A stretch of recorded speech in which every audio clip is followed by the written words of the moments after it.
Nah jadi itu jawabannya kenapa dia akhirnya mengkompromikan nggak nafsu-nafsu banget untuk oke kita kejar deh pokoknya harus pindah ke Prima karena dari satelit lagi ngapain juga gitu kan sebenarnya.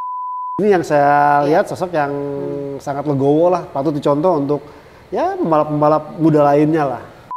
Itu pun katanya ada spekulasi biar si anak katakanlah Vietti berhasil di KTM Ajo yang notabene underbow KTM, ya harapannya KTM pabrikan ntar bisa colek-colek VR Motorcycle Racing Team untuk jadi tim satelitnya.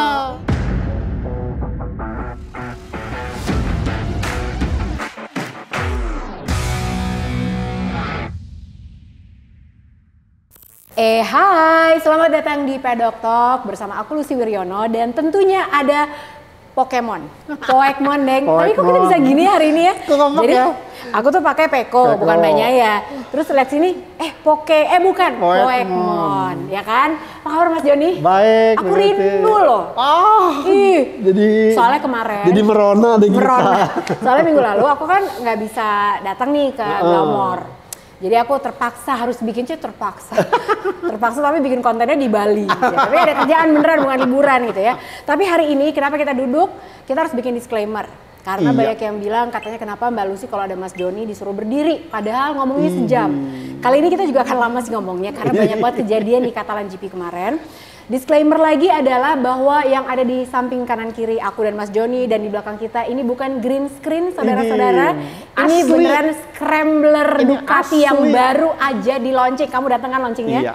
Ini cakep banget. Mas Joni di antara tiga ini scramblernya menurut kamu paling naksir yang mana? Ya karena old school yang ini nih, yang gaya-gayanya masih retro abis. Iya, ini cakep banget ya. Makanya. Tapi kalau aku sih suka banget yang ini yang ikoniknya tuh yang ini dong. Warnanya ini tuh jreng. Meskipun warna kuningnya beda sama scrambler yang biasanya, tapi ini cakep banget ya. Ini pokoknya nanti tunggu nih, di Misano kan ada kuningnya juga ntar. Giallo Ducati. Oh iya benar. Gitu. Nah sekarang kita akan mulai dengan segmen pertama dulu. Nah ini adalah news flash, isinya semua yang hangat. Yuk. Jadi berita yang pertama yang sangat hangat, apalagi kalau bukan perpanjangan kontrak Marco Bezzecchi dengan Muni VR46. Sekarang namanya itu, tapi mungkin akan berganti menjadi Pertamina kalau deal. Kalau deal ya kan. Meskipun sebetulnya kalau di sini nggak membahas signifikansinya juga, ya karena sponsor Indonesia udah banyak ya nggak sih, jadi bukan sesuatu yang aneh juga. Nah, ada juga orang-orang yang bilang bahwa kenapa sih Marco Bezzecchi kok mau tetap bertahan di VR46 Racing Team? Karena dia kan katanya pengen pakai motor pabrikan. Tapi dia ngikutin apa katanya Valentino Rossi.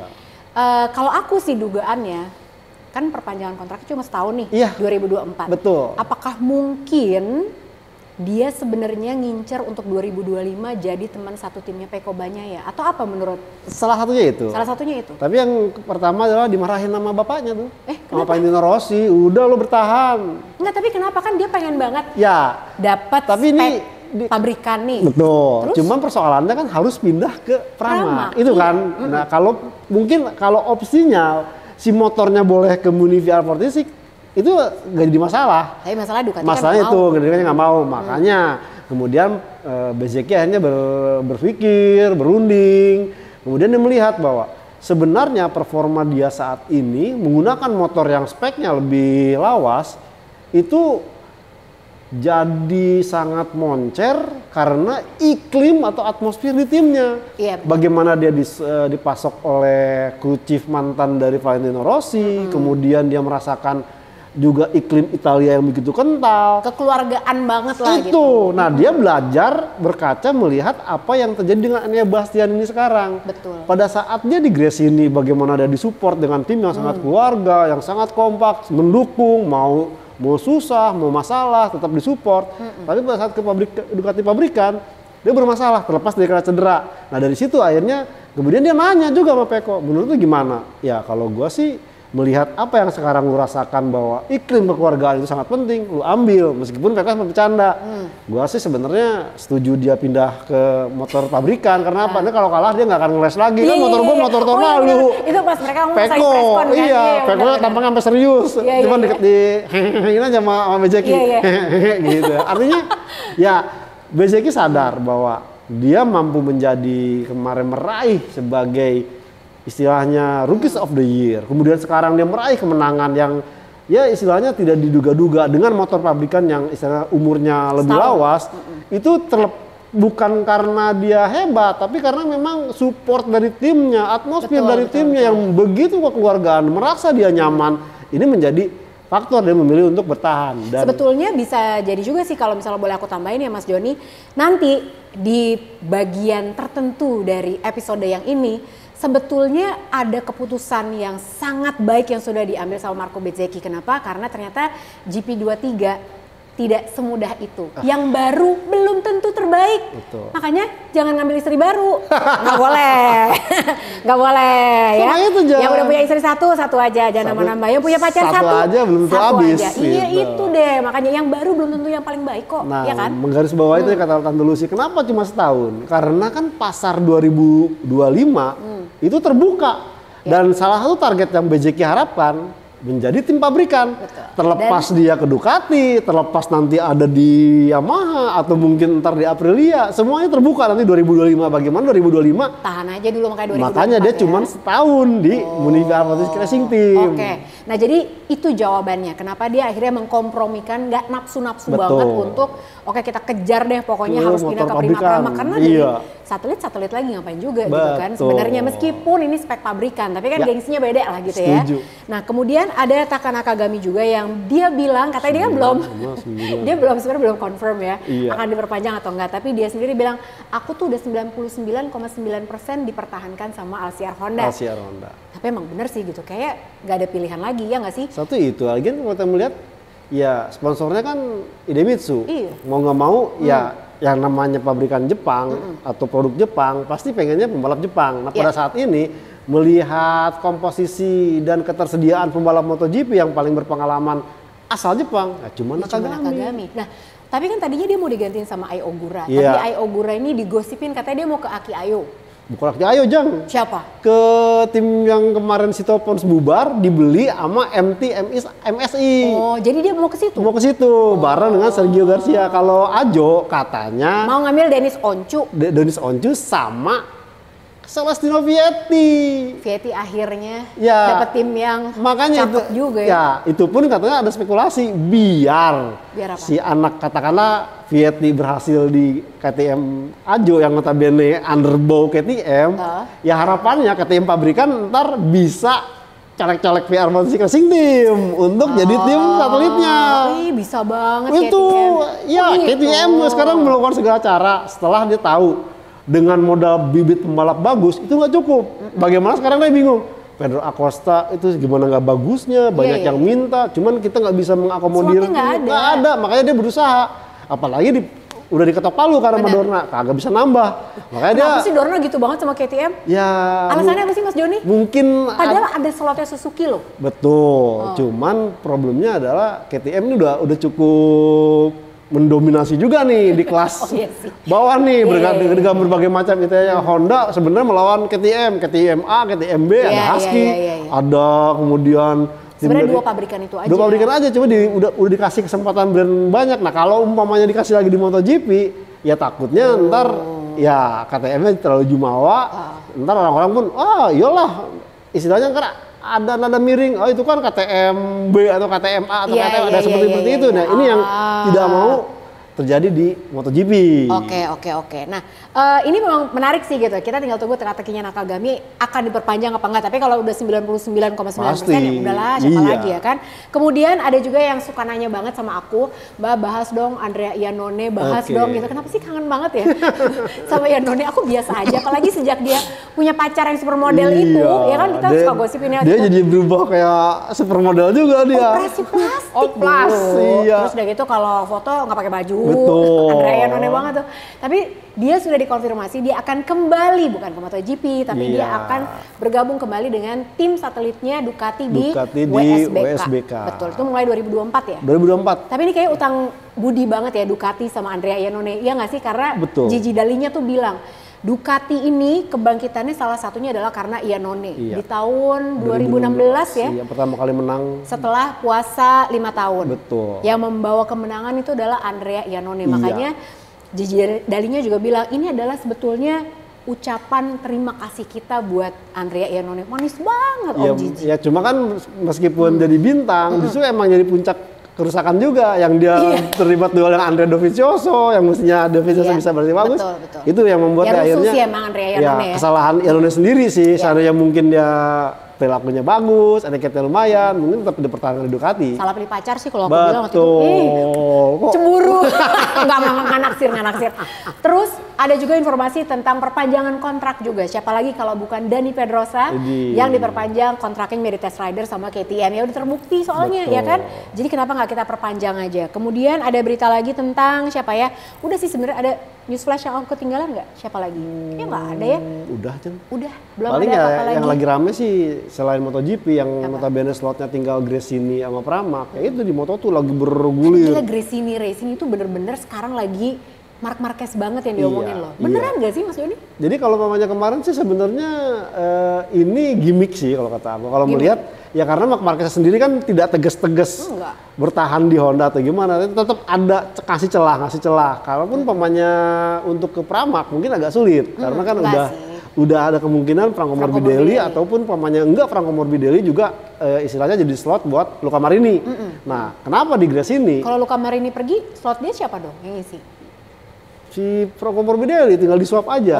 Karena si Pramac itu kan sebenarnya agak sedikit enggan menerima Morbidelli karena faktor usia. Karena kan Pramac itu sebenarnya kan settingnya pembibitan. Makanya maunya dengan kepergian Zarco ya pembalap muda. Cuman ya stok di pasar MotoGP nggak ada pembalap muda, makanya kalau mungkin Luca Marini ya cocok sih agak masuk. Cuma kesalahan Luca Marini pun agak enggan, pernah naik motor MotoGP spek pabrikan kan, susahnya minta ampun dia bilang. Apalagi sebetulnya Luca Marini udah pernah kita bahas juga tuh, dia tuh kan tinggi, makanya banyak adjustment yang harus secara geometris harus diubah gitu untuk mengakomodir bentuk tubuhnya si Luca Marini yang memang tinggi gitu kan. Nah problemnya tadi adalah kenapa Marc Marquez digadang-gadang ke Gresini, satu kan ada adeknya. Iya. Kedua ya secara mungkin kalau umpamanya kompensasi bayaran ini andaikan mau itu bisa istilahnya ya bisa langsung break even point kalau di Gresini. Pasti akan ada semua yang mensponsori dia. Nah lagi-lagi kan tinggal ke Ducatinya nih apakah mau. Makanya sebenarnya kuncinya tinggal di Marc Marquez, apakah dia mau membayar kompensasinya, dan saya rasa juga dia akan berpikir keras untuk memulai ini. Dan yang kedua adalah faktor nanti di Misano aja. Seandainya feedback yang dia berikan ternyata di motor MotoGP prototype tahun 2024 itu lebih bagus, mungkin dia akan coba bertahan dan mencoba untuk meraih hasil yang bagus di 2024. Kalau katakanlah 2024 mulus, ya siapa tahu perpanjang kontrak dari bisa main tarif harga lagi. Kalau udah menang nih, berarti bisa naik gaji lagi, bisa seperti itu. Tapi memang kenapa ke Gresini ya karena faktor adanya itu. Ya, makanya kan sering dibilangin, awas loh katanya Marc Marquez, yuk jangan ini dong, jangan apa berita-beritain Marc Marquez di Gresini ntar gue dimarahin, gitu-gitu. Ya. Tapi ya namanya juga serumah gitu kan, mungkin ada yang juga gimana naik Honda, enak gak? Paling gitu-gituin gitu kan. Iya. Enak loh naik Ducati nih gitu, nggak mau ganti aja ya kan. Kita tahan dulu ya, sekarang udah semua berita-berita yang hangatnya kita istirahat sebentar, lihat-lihat matanya dulu nih dengan scrambler yang baru ini. Karena kita akan lanjut, ini full throttle untuk Catalan GP. Jangan kemana-mana.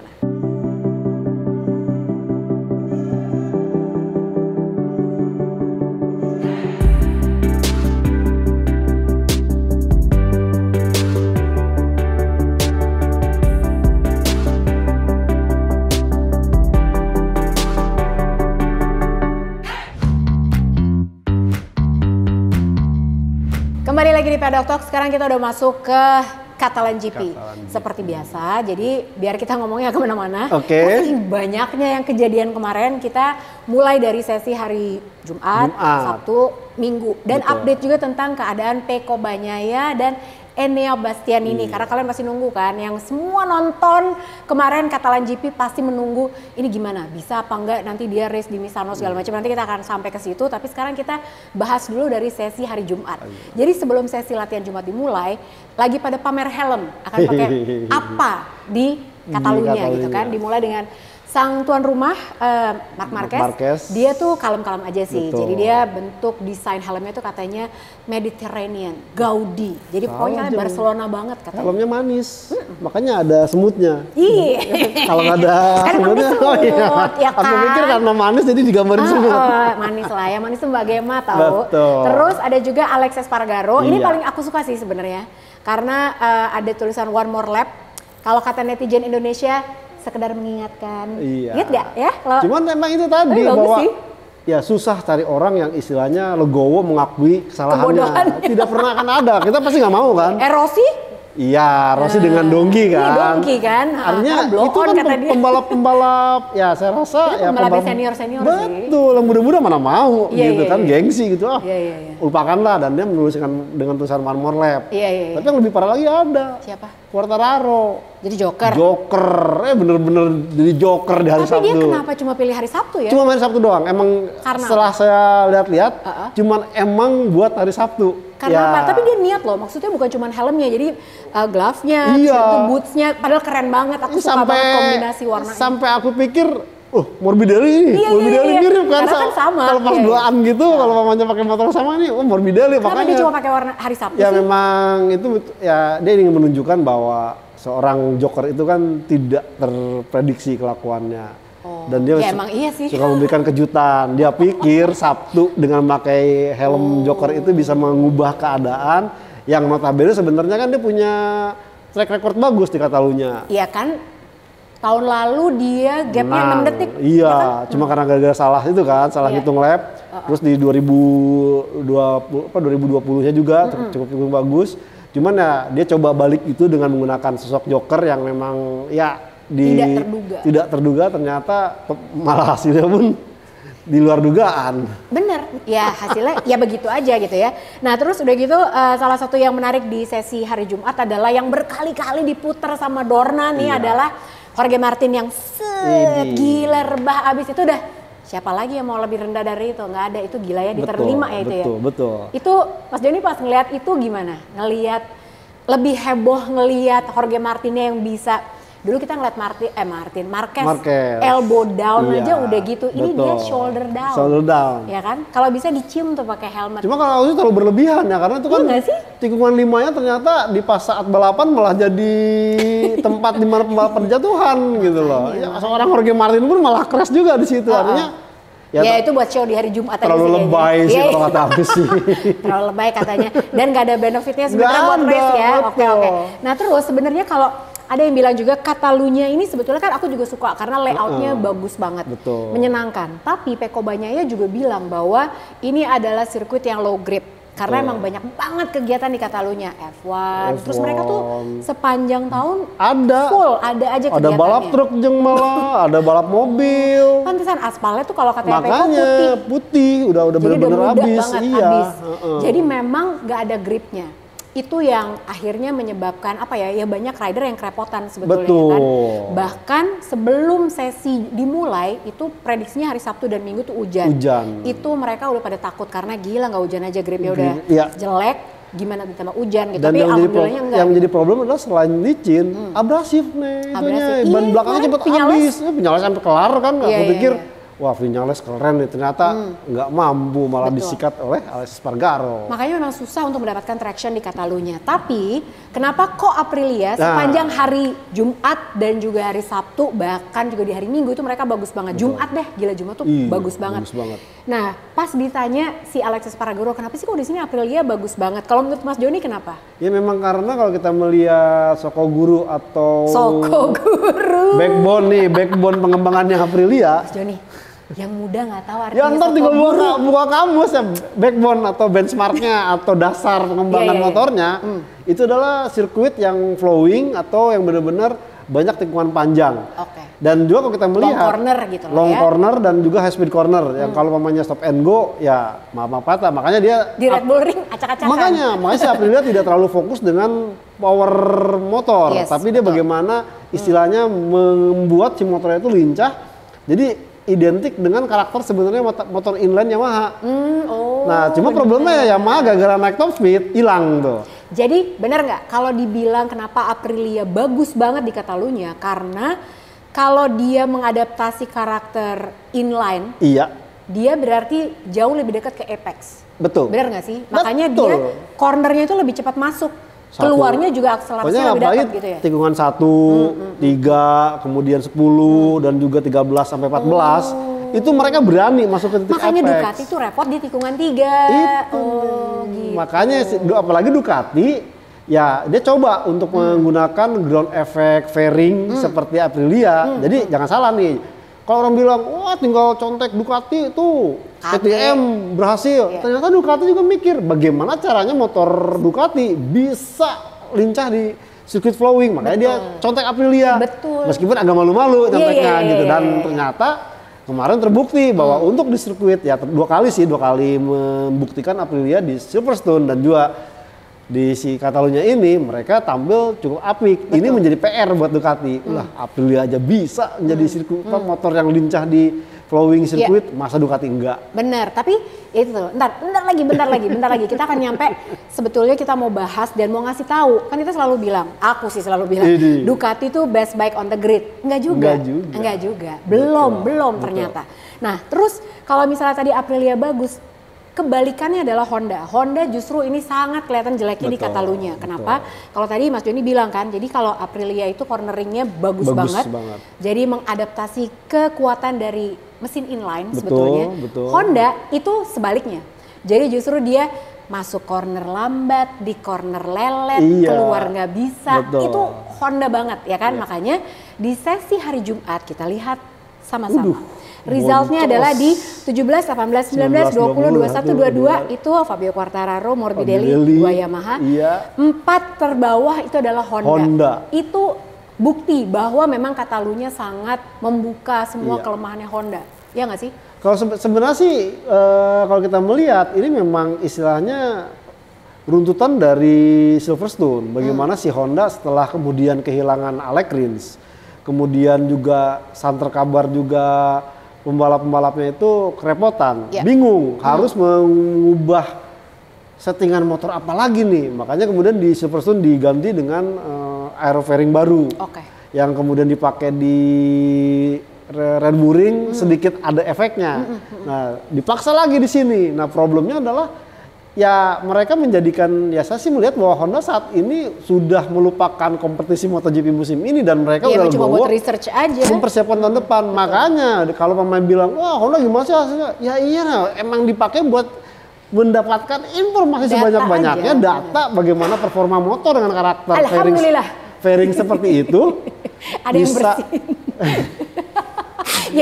Bisa istilahnya jadi dengan fairing seperti ini ternyata kelemahannya ini akan menjadi istilahnya bahan yang sangat bagus untuk mempersiapkan motor RC203V yang lebih bagus. Makanya mau santai aja gitu ya. Tidak sampai istilahnya urat keluar urat. Dan bahkan kalau mau lihat kemarin seorang Marc Marquez yang katakannya berkeluh kesah, tapi giliran dia nguntit siapa Jack Miller, dia bisa lolos, Jack Miller malah enggak.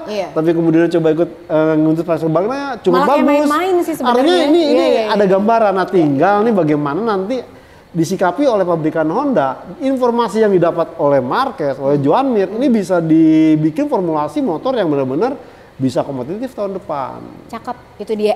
Kita mau lanjut ngomongin hari Sabtu atau kita masih break dulu nih gitu. Lanjut aja. Apa tarik nafas dulu bentar. Kasih minum dulu deh, kasihan bentar ya.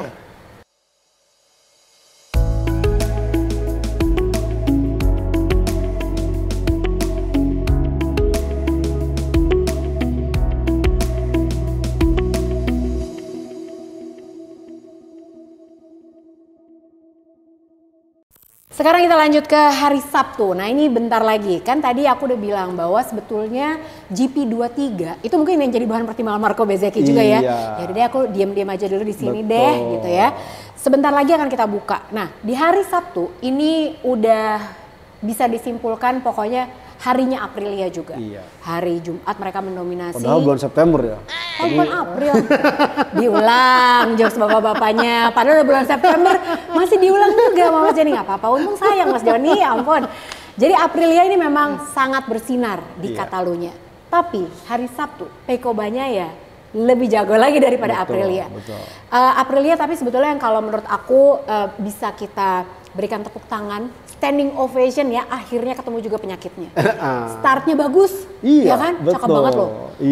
Terutama Maverick Viñales gitu ya, karena pas kemarin setelah post sprint interview, ditanya gitu kan, ini kan biasanya emang Aprilia tuh masalah di clutch, di start segala macam. Terus Alex Espargaro bilang, iya emang kita tuh selalu bilang sama teknisi kita bahwa aduh ayo dong benerin clutchnya, benerin buat startnya, karena kita selalu kerepotan di sini. Dari sejak race di Jerez itu mereka udah bikin upgrade terus-terusan. Jadi kita minta ini mereka langsung kasih, kita minta ini mereka langsung kasih. Jadi cepat banget kerjanya Aprilia dan memang terbukti gitu ya. Tapi yang impresif juga meskipun Aprilia sangat mendominasi, Pecco Bagnaia kayak seakan ingin menorehkan sebentar. Tidak secepat itu kamu, karena dia dapat pole position terus mecahin rekor Alex Espargaro. Sampai Alex Espargaro tuh kesel banget ya. Ih, gimana sih gitu, padahal kita lebih kenceng loh gitu sebenarnya. Tapi Pecco luar biasa sih hari Sabtu. Sebenarnya tuh Jeng, saya malah berharap Pecco jangan pole position. Kenapa? Karena saya udah ngitung nih dari kejadian MotoGP 2000 Catalunya 2022 sampai 2002 sampai 2022 kemarin. Itu persentase yang pole position dengan menang itu lebih banyak yang pole position nggak menang. Iya kemarin tuh 4 tahun terakhir tuh kan yang pole position siapa yang menang siapa, makanya kemarin tuh udah dah kasih Alex Espargaro aja, Bagnaia nggak usah. Karena Alex kan pole tahun lalu tapi nggak menang. Iya. Nah cuma kan saya sadar bahwa ada historis atau saya bilangnya tuh nggak jodnya Francesco Bagnaia dengan Catalunya. Tahun lalu. Dari 2019 sampai 2022. Ini sirkuit dia belum pernah menang, jangan menang podium pun amit-amit enggak. Makanya dia kemarin berusaha semaksimal mungkin pole position, karena dia sempat bilang, kenapa saya harus pole position? Pole position itu adalah kalau istilahnya ingredients, ini udah jadi ingredient 50% meraih kemenangan. Dia yakin hal itu satu. Pada saat kita bahas-bahas ke belakang, oh dia pengen pole position, dia ingin kabur, biar tidak menghalang dia tidak ada yang halangnya depan, yang bikin ban depannya meningkat suhunya. Karena kan sekarang dengan TPMS itu. Betul, itu yang dicoba dilakukan oleh Pecco dan akhirnya dia berhasil. Cuma lagi-lagi pada saat balapan mitosnya kan tetap berlanjut, pole position dan nggak menang. Betul, ya tapi memang sprint itu seru sih. Meskipun memang Aprilia perkasa banget pas sprint hari Sabtu. Jadi ini starting gridnya kita kasih tahu dulu ya. Starting gridnya adalah Pecco Bagnaia pole position, Alex Espargaro 2, Miguel Oliveira 3. Miguel Oliveira loh gitu. Maverick Viñales 4, Jorge Martin 5, Johan Zarco 6, Alex Marquez 7, Fabio Di Giannantonio yang sebenarnya posisinya terancam. Iya, masih menunjukin. Dari hari Jumat dia bagus loh. Betul. Terus Brad Binder di 9, Marco Bezzecchi ini baru perpanjang kontrak malah memble dia di sini ya. 10, Enea Bastianini 11 dan Marc Marquez 12. Nah, akhirnya sprint podiumnya adalah Alex Espargaro menjadi juaranya, P1, Pecco P2 dan Maverick Viñales P3.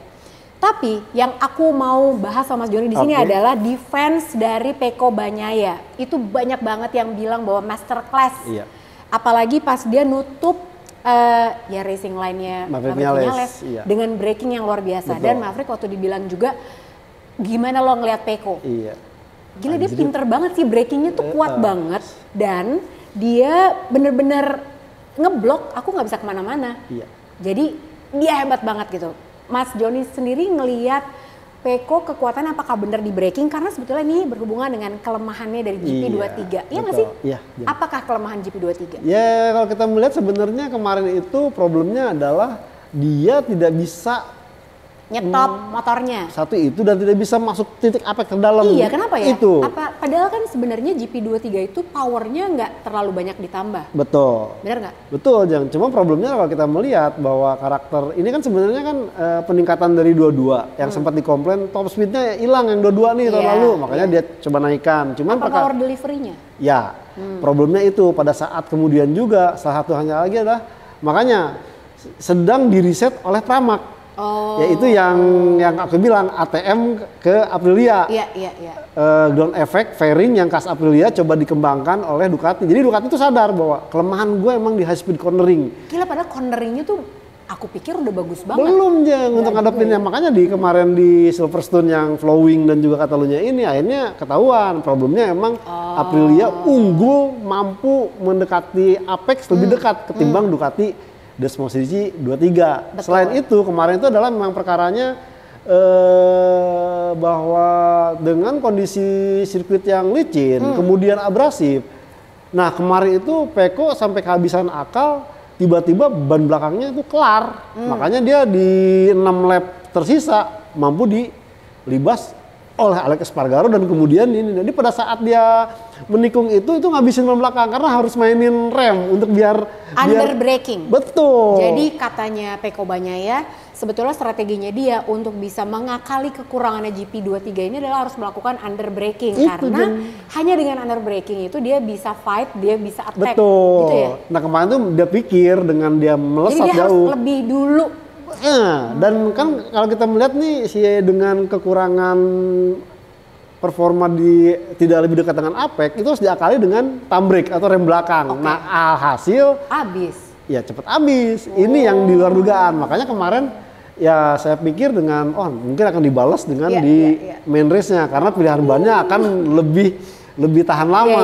Iya. Pasti dia akan pilih kompon yang lebih keras kan. Betul. Oke, nah jadi sebetulnya ini adalah jawabannya. Jadi tadi kita udah sama-sama tahu dan sama-sama mendengar sendiri ini dari Peko Bagnaia ya bahwa GP23 itu belum sesempurna itu ternyata. Betul. Meskipun memang kita lihat dari semua orang bilang bahwa ini adalah best bike on the grid tapi belum tentu ternyata.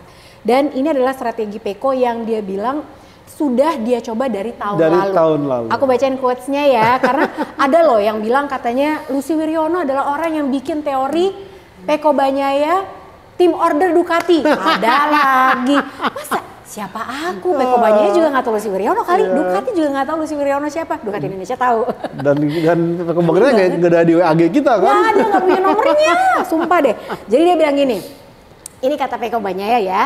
Dalam bahasa Inggris, I started this more or less last year when from outside it looked similar to a team order. Kelihatannya kalau dilihat dari luar itu kayak team order. Iya. Jadi orang tuh nggak bisa ngelewatin dia. Betul. Katanya kayak team order. Tuh kan bukan aku yang ngomong, sumpah. Tapi itu bukan team order. Kata Bagnaia, itu cuma cara saya untuk bisa push lebih banyak lagi di braking. I work a lot with my team to improve on the braking side. Gitu ceritanya. Bukan Lucy Wiryono. Aku nggak sehebat itu sumpah. Pas pre-practice 2 dia marah-marah kan sampai akhirnya diubah, baru tuh dia bisa dapat. Iya. Iya makanya jadi hebat banget ya dia ya. Maksudnya ya itu bisa dibilang kematangan seorang Peko Bagnaia adalah kayak kemarin dia juga ya udah, ini udah abis nih. Makanya, terus udah itu disikat sama Alex Espargaro, udah lepas aja. Dan dia udah langsung berhitung poinnya kan? Itu, dan satu hal lagi, kenapa akhirnya Ducati rela melepaskan Johan Zarco? Karena ya itu tadi pembalap intinya udah mature. Cakep. Jadi udah mulai, ya gue udah bisa ngandelin pembalap pabrikan gue untuk jadi pembalap andal dan itu ngembangin motor. Ini yang improve banget ya berarti Peko Bagnaia. Itu dia. Ya? Nah problemnya ini yang masih jadi istilahnya problem buat pabrikan Jepang. Bagaimana Marquez masih keteteran, harus mengembangkan dan juga balapan harus sama baiknya. Yamaha apalagi. Ini perspektif baru, beneran loh. Ini aku kayak baru dapat aha momen gitu ya. Karena sebenarnya aku tadinya juga sebelum Mas Joni ngomong gitu, iya ya, kok Ducati mau berani banget melepas Johan Zarco gitu. Bener juga, karena selama ini kita aja mikir Peko Bagnaia sebenarnya dari GP22 kan sempat, itu kan dia bilang aku nggak bisa, aku tuh bukan pengembang motor, jadi please deh. Aku 21 pengennya, sampai dia bilang 21 dimarahin kan, hybrid lah gitu. Iya. Dari situ berkembang. Tuh kan, makanya nggak salah kalau kalian yang ngefans sama Peko Bagnaia karena dia ternyata udah evolve menjadi ya ini benar-benar all in gitu ya. Ya buktinya kan 2-3 yang paling baik saat ini hanya yang dipakai oleh Francesco Bagnaia. Iya betul, benar. Jorge Martin masih kepaparan, Johan Zarco pun masih kesulitan. Cakep. Oke, ini kita masih mau ngomongin soal hari Minggu. Kita tarik nafas dulu karena aku tahu ini udah panjang. Kalian ambil cemilan dulu Gi. Kita mau lanjut lagi buat ngomongin hari Minggu lengkap dengan update terkini dari Peko Bagnaia dan Enea Bastianini ini.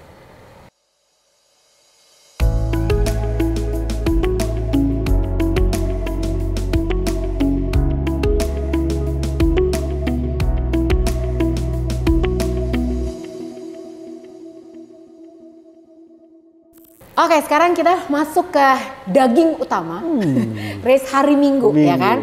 Nah hari Minggu ini aku deg-degan jujur gitu. Tadinya tuh aku tuh mau live Instagram loh. Cuman kayak emang feeling aku tuh soalnya gini Mas Joni, apa ya hari ini ya gitu ya? Karena kayak Mas Joni bilang, ini bukan sirkuit yang jodoh gitu sama Peko Bagnaia.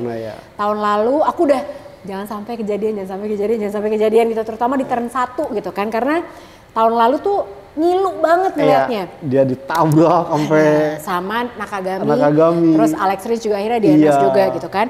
Nah, jadi ini hari Minggu aku mengurungkan niat untuk Instagram live karena kayak nggak feeling aja gitu, kayak males aja.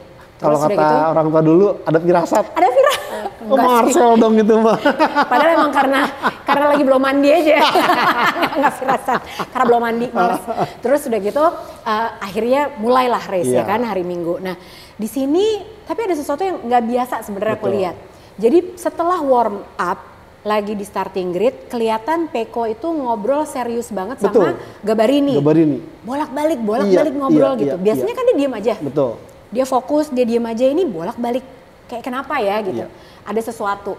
Terus akhirnya juga baru ketahuan setelah kejadian. Nah, akhirnya dimulailah race start dan di tikungan pertama aku inget banget komentator bilang, jangan sampai ada apa-apa di tikungan pertama, jangan sampai kayak tahun lalu. Iya, nggak ada apa-apa. Ada. Itu yang masuk paling dalam. Itu, tapi nomor 23. Jadi, Beda angle dikit lah gitu ya. Ternyata semua ini carnage ini diawali sama Enea Bastianini. Jadi dia low side terus udah gitu semua yang kehajar Ducati semua lagi ya kan. Itu. Waduh, jadi kena deh tuh Fabio Di Giannantonio, Alex Marquez, Marco Bezzecchi ya kan. Akhirnya kemudian udah aku pikir selesai tuh di situ. Sampai kemudian Peko mengalami high side. Ya, itu sempat aku nuduh apa sih baca? Apa? Tabrak sama Jorge Martin nih. Udah sehujon gitu. Martin, kan tiba-tiba gambar itu yang dipinggirkan. Karena memang dari angle itu kelihatannya langsung pindah kan. Pindah langsung tiba-tiba Peko jatuh. Iya. Tapi ternyata dia high side gitu karena ya nggak tahu kenapa lah gitu ya. Tapi memang pas kita ngeliat pilihan ban itu udah beda. Jadi tuh di sprint dia pilihnya medium soft. Tapi semua kemarin itu pilihnya medium kecuali Iker Lecuona dia pilih medium soft. Dia doang karena dia crash di warm up ya kan. Nah kemudian ganti motor kan dia. Iya makanya mau nggak mau cuma ada itu kan. Nah akhirnya race di red flag. Itu juga kita itu semua red flag kan karena bukan karena Peko-nya terdampar di tengah sirkuit cukup lama. Dan sempat terlindas oleh Brad Binder. Tapi itu juga aku tuh takut banget sih Mas Joni karena sepanjang kita bersama kita tuh sering banget melihat kejadian-kejadian yang gak enak gitu ya. Mulai dari Marco Simoncelli, Shoya Tomizawa, Lewis Salom. Meskipun Lewis Salom insiden sendiri ya bukan. Betul. Ya memang kemarin tuh aku juga sempat ngilu juga sampai karena itu menurut aku dia beruntung banget sih. Ya, cuman kemarin tuh positifnya apa? Ya, saya kemarin tuh melihat bahwa kalau sampai kejadian Peko Bagnaia terdampar lama di lintasan, kemudian bukan dievakuasi oleh ambulan, tapi oleh helikopter, itu yang pasti was-was. Kalau helikopter pasti ini ada masalah macam-macam. Kayak kemarin Marco Simoncelli waktu itu. Betul. Cuma kalau Marco Simoncelli kan problemnya adalah evakuasi juga lama. Iya betul. Itu yang sempat disayangkan itu entah kenapa pokoknya evakuasinya lama, baru kemudian diberangkatkan ke helikopter. Dan baru kan ada kabar tidak enak karena kemarin tuh. Tapi itu juga lama ya, salah berapa jam. Betul, ini sampai nunggu tuh sampai 6 jam. Ternyata ya syukur alhamdulillah ternyata kabarnya bagus, dia sampai masih bisa angkat jempol, tidak sampai cedera parah. Betul. Meskipun dari informasi dokter Sartre itu kan agak sedikit bikin sport jantung juga tuh. Ada fracture, tapi nggak tahu ini baru atau lama. Ini sempat jadi simpang siur juga, teman. Setelah kemudian Tardozzi menjelaskan. Yang justru mengalami cedera adalah Enea Bastianini. Ternyata, karena meskipun di kamera tuh kita lihat kan gitu, begitu Peko Bagnaia terkapar lama gitu ya. Kemudian banyak banget marshal semuanya, terus gitu ada ambulans semua. Jadi memang semua perhatian terfokus ke Peko Bagnaia. Terus sampai semua juga bawa ambulansnya ke situ, media juga nungguin di medical center, kemudian akhirnya sampai diangkut lagi ke rumah sakit yang di Barcelona. Untungnya nggak dilariin loh, dibawa ambulan, kalau dilariin capek. Aduh, soalnya ya kesel banget ya. Soalnya ya kan suka ada di berita dilarikan ke rumah sakit, lah piye mau nyampe kapan? Gendongnya harus pakai ambulans. Tapi soalnya kemarin juga ada gambarnya Enea Bastian ini dia naik motor. Betul. Dan itu kayak malah biasa aja gitu. Makanya kita semua mikirnya wah ini Peko bakalan kenapa gitu. Tapi ternyata nanti dulu ya. Tapi yang pasti kita bahas dulu race-nya nih Mas Joni. Karena kita akan ngebahas update-nya Peko Bagnaia dan juga Enea Bastian ini. Kemarin ngomong-ngomong ya Enea Bastian ini karena dia menyebabkan carnage itu, dia dapat long lap penalty loh.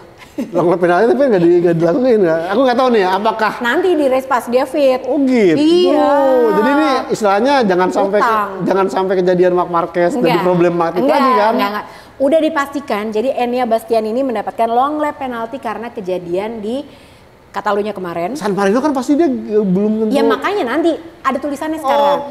Di saat dia fit untuk race gitu. Udah, jadi jangan kejadian kayak Marc Marquez kemarin. Jadi dia kayak template waktu Marc Marquez nih ya. Jadi pada heboh, udah deh gini aja deh. Daripada nanti aku dimarahin lagi kata Tim Stewart ya kan sama netizen.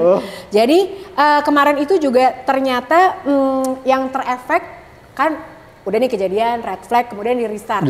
Race-nya. Alex Marquez, Fabio Di Giannantonio bisa kembali race. Bezzecchi juga bisa, tapi Senin hari ini nih dia katanya akan melakukan check up karena katanya kondisi tangannya tuh juga dia mau ngecek karena sakit. Jadi dia mungkin dia kasihan juga ya dia crash mulu. Ya dia yang paling istilahnya paling sial tuh waktu di Austria juga dia yang paling sial. Iya makanya. Nah kemudian akhirnya race berlangsung dengan sangat baik. Alhamdulillah ya nggak ada kejadian apa-apa lagi. Tapi di sini Aprilia gila banget, emang bener-bener weekend ini milik Aprilia banget. Jadi Maverick Vinales leading 19 lap loh. 19 lap. Gila banget. Sampai ban depannya tuh udah habis. Kelar abis-abisan. Dan itulah hebatnya Alex Espargaro. Mungkin karena riding style yang old school itu membantu dia mengkonserv ban apa enggak sih? Kan dia sempat coba untuk ngejar. Iya. Cuman dia sadar bahwa kalau sampai kejadian dia ngikutin, itu dia akan berdampak temperatur ban depannya akan meningkat. Dia harus ada momentum kehilangan grip dan dia harus mundur. Makanya dia ketimbang kejadian itu saat itu terjadi, dia tahan dulu. Dia konserv cukup lama sampai akhirnya baru terakhir. Dan dia juga istilahnya kayak copy paste yang lawan di sprint race. Dia bagaimana coba ikutin Peko dulu di mana titik kelemahannya dan dia baru tahu saya ngambil di sini. Makanya pada saat di tikungan 13-14 sebelum mengambil itu dia coba dempetin, dapet. Nah sementara ya benar juga sih kalau kita melihat kemampuan pengereman dari braking Alex Espargaro dan Maverick Vinales, ya memang angkat topi sama Pak RT deh. Gila Pak RT Andorra sih top, cakep banget. Makanya dia sempat bilang juga, ya kalau mamanya kemarin maksain terus kejar, mungkin dia nggak akan bisa nyalip Maverick Vinales. Makanya dia coba, yaudah deh, sampai bannya mulai bisa ngikutin ini lagi, baru dia coba. Ngomong-ngomong soal ban, jadi setelah post race, ternyata Maverick Vinales mendapatkan teguran. Jadi lebih rendah ternyata. Katanya tire pressure-nya lebih rendah daripada yang diperbolehkan oleh Michelin. Iya. Tapi terus, masa sih kata Vinales, masa gitu. Tapi ya mungkin karena aku leading aja kali gitu. Udah gitu ya kan kemarin juga banyak angin katanya. Betul, anginnya gede emang. Anginnya gede. Terus jadi ya aku nggak tahu, pokoknya ya begini kok gitu. Nah makanya itu sebetulnya menjadi ujian juga untuk sistem TPMS ini. Gimana nih, ribet nggak? Mungkin kalau aku sih kan? mesti itu lagi ditambahin di display panelnya itu ntar ada sensor tekanan ban kayak di mobil gitu Jang. Makanya sih biar bingung pembalap tuh ntar ada bendera ini ntar ada ini saatnya makan. Ada WhatsApp dari Mas Joni Lono. Nah ini mau balapan atau mau baca ini? Makanya gimana sih lagi balapan loh. Nah terus akhirnya kita podiumnya adalah ini benar-benar hari yang bersejarah karena first P1 P2 ever untuk Aprilia. Jadi Bapak RT Andorra akhirnya redemption setelah melakukan blunder tahun lalu akhirnya sampai dikerubutin sama warga-warganya. Selamat Pak RT ya, selamat Pak RT ya. Nah ya soalnya dua warganya juga ada di podium. Betul. Itu ada Maverick Vinales di P2 dan juga Jorge Martin. Ini lucu banget sih karena mereka benar-benar berteman baik. Apa itu tukeran motor? Tetanggaan, iya tukeran motor itu maksudnya apa sih? Selebrasi tukeran motor itu? Ya ini motornya sama-sama keren nih. Gitu. Karena kalau mamanya mau jujur kata, meskipun karena Aprilia kalau Franco Morbidelli sama Fabio Quartararo nggak mungkin keren. Beda kasta gitu. Karena kalau kita melihat bahwa ini yang saya rasa harus dan mesti udah dicontoh oleh pabrikan Jepang, bagaimana pada saat pengembangan motor itu fokus ke masing-masing pembalap, tapi outputnya apa? Outputnya tetap untuk nama pabrikannya. Nah, jadi ya ada satu kalimat yang diucapkan sama Alex Espargaro yang aku suka banget pas lagi presscon abis sprint. Jadi dia bilang gini kan, pokoknya kalau motor itu sampai dipaksa untuk belok, artinya motornya nggak bekerja dengan baik. Jadi harusnya emang sesmooth itu. Betul. Gitu. Sebenarnya memang Aprilia ini mengembangkan motornya berdasarkan aku, karena aku yang paling lama di sini gitu. Tapi lama-lama emang bisa dipakai juga kok sama Maverick Viñales. Jadi nggak hanya berkonsentrasi dan fokus di aku aja. Jadi ini mungkin salah satu yang harus bisa dicontoh sama pabrikan-pabrikan Jepang gitu ya. Jadi luar biasa sih Pak RT. Jepangnya langsung aja Yamaha dan Honda. Iya, cuma dia doang. Karena kan sebenarnya Suzuki yang pertama kali mengadopsi pengembangan motor itu tidak terfokus pada satu pembalap. Betul. Kan waktu zaman 2015 ada Alex Espargaro dan Maverick Viñales. Makanya ini mereka tuh momentumnya sangat baik banget sih, karena mereka bareng-bareng di Suzuki dulu, sekarang tetanggaan di Andorra. Bagus, sekarang di Aprilia hasilnya bagus juga. Dan ini memang yang menyelamatkan karir Maverick Viñales tuh ya Alex Espargaro sih gitu. Jadi cakep banget sih, ini kemenangan yang emosional dan sentimental banget lah buat mereka. Ini karena menang 1-2 Jeng. Jadi ya berita soal kalau tahun kemarin kan yang di sprint itu kan malah berita tabrakannya Jorge Martin yang Peko tuh jadi ketutupan nama insiden itu. Nah ini karena 1-2 jadi tidak sampai ketutup oleh insiden Peko. Iya, benar. Kalau mamanya mungkin cuman Aprilia doang menang, tetap itu Peko yang beritanya naik. Tapi untungnya juga ada update terbaru nih. Jadi kalau kalian lagi cari-cari berita, untung nonton Pedok Talk ya. Ini update terbaru. Jadi sepertinya tim Ducati Corse udah bener-bener paham banget kita tuh butuh informasi yang cepat. Iya. Ya kan, Peko-nya pun juga langsung update di Instagramnya dia. Angkat jempol apa angkat topi ya? Angkat topi, kan nggak pakai topi. Oh nggak pakai topi ya? Iya kan, aku udah tahu joknya Mas Joni, aku hafal. Jadi mereka itu langsung update di sosial media, di Instagram. Jadi Peko sudah dikonfirmasi dia dilaporkan hanya mengalami contusion alias memar. Tidak ditemukan sesuatu yang serius meskipun masih akan tetap dilakukan pemeriksaan dengan lebih teliti lagi. Betul. Tapi gila sih, dengan kejadian kayak gitu dia memar doang sih. Itu kayak Gatot kaca. Otot kawat. Otosi, tulang balung besi. Atau kebalikan, ya itulah pokoknya. Tulang besi, otot kawat. Ya, itu. Jadi, dan yang sebetulnya paling kasihan adalah Enea Bastianini. Semua orang mikirinnya Peko, padahal yang efeknya paling berat dari kejadian hari Minggu kemarin adalah Enea Bastianini. Karena dia lagi-lagi mengalami cedera baru aja sembuh. Dan sebetulnya dia juga belum 100% banget dari skapulanya. Dia kayak pepatah, Jeng. Apa tuh? Keluar dari mulut harimau masuk mulut buaya. Asli, ini udah sedih banget. Belum sembuh, cedera ininya nambah. Dia itu ya, jadi Enea itu mengalami fracture di lengan kiri metakarpal, sama di kaki kiri itu patah dan dia membutuhkan operasi katanya. Dan itu pasti ya tidak mungkin tampil di Misano. Nggak mungkin. Nah di Instagramnya Bestia 23 itu juga ada dia nulis gitu ya, dia selfie pas lagi dirawat, terus dia bilang ya kalau orang mikir udah dapat rock bottom tuh kayaknya orang udah mau nyerah, tapi aku nggak akan nyerah gitu, aku akan balik secepatnya. Wah luar biasa sih, grande lah pokoknya. Enea. Soalnya aku pengen ketemu, kan kita mau dinner.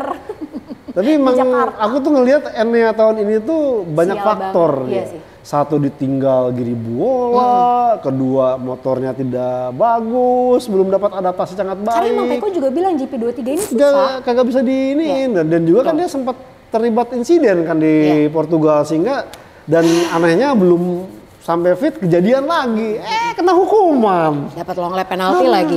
Nah jadi kamu juga bisa lihat di sini Peko juga bukan hanya posting di Instagramnya dia, di Sky Sports itu juga kelihatan dia begitu keluar dari rumah sakit dia masih pakai kruk gitu kan. Ditanya Peko gimana gitu, tapi aku aja ngeliatnya dia masih shock, jadi aku kayak kasihan gitu, nggak usah diinterview dulu kali.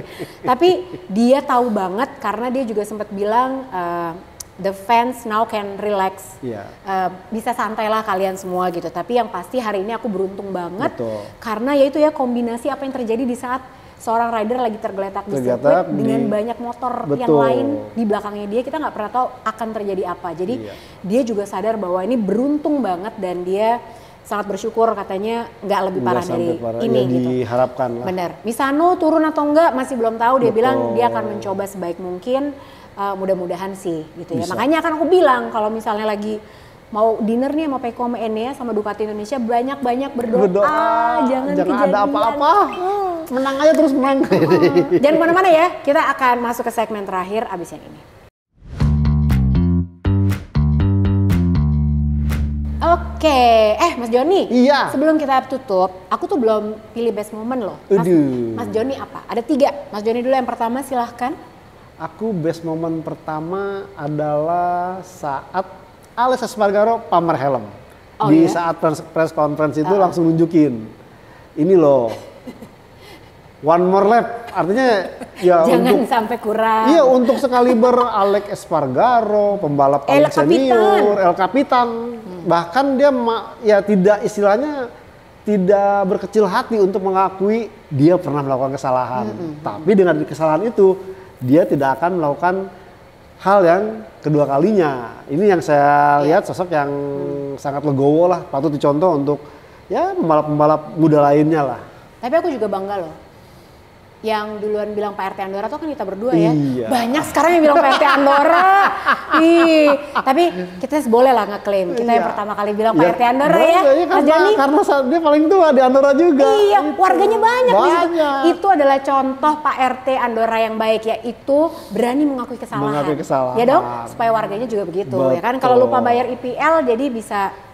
Ya kan katanya kan salah satu bonusnya ntar mau dibebasin tuh iuran bulanan di RT Andorra. Sebagai perayaan aku podium, double podium, menang nih ya kan.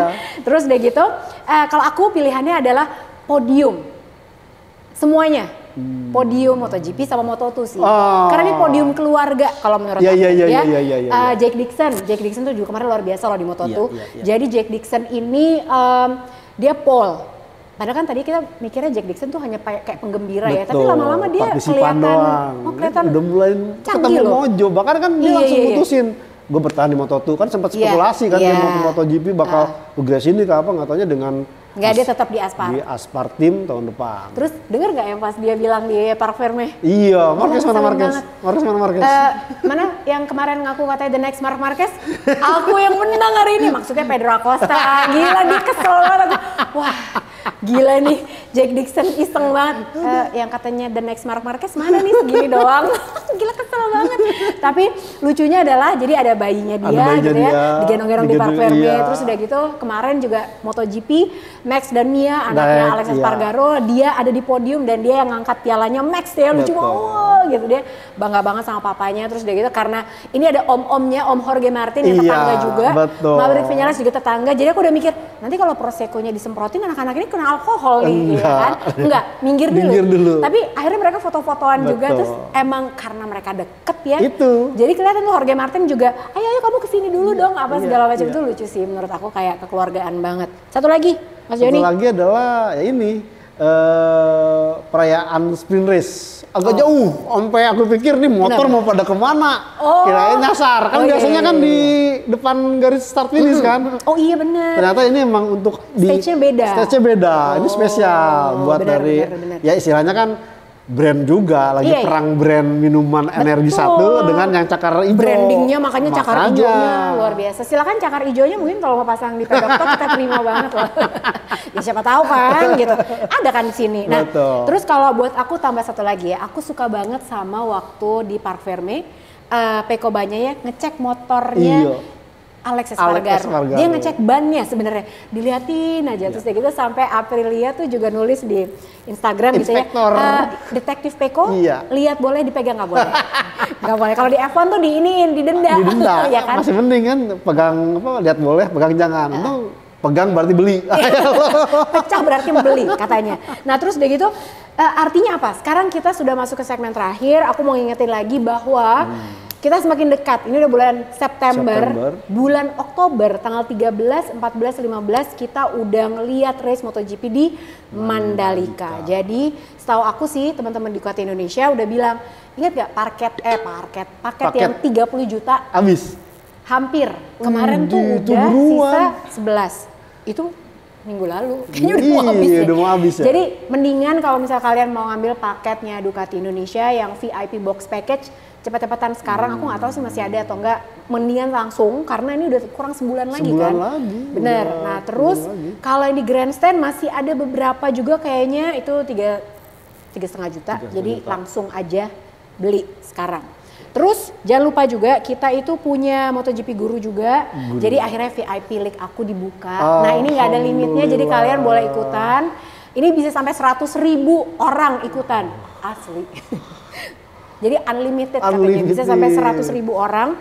Terus aku juga masih punya Giveaway untuk 100.000 subscriber, jadi silakan kalau misalnya kalian mau share channel ini ke teman-teman kalian boleh banget karena aku punya banyak hadiah buat kalian, termasuk juga buat yang ikutan MotoGP Guru. Aku tuh punya hadiah mingguan, ada t-shirt dan juga ada topi, ada tas buat kalian yang ikutan sama liga aku di Paddock Talk di MotoGP Guru. Nah, Mas Joni, ini sebagai yang terakhir nih. Kita kan ini back to back race ya. Betul. Minggu ini ada race lagi. Betul. Di Misano. Iya. Sekaligus ada tes juga. Iya.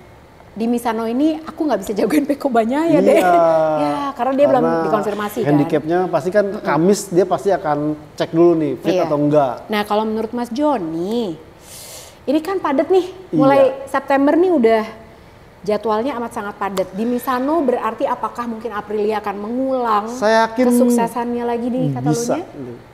Karena karakternya juga ini fast flowing dan bahkan ya kita ingat nggak pertama kali Maverick Vinales itu jajal motor RSGP itu kan di Misano dulu.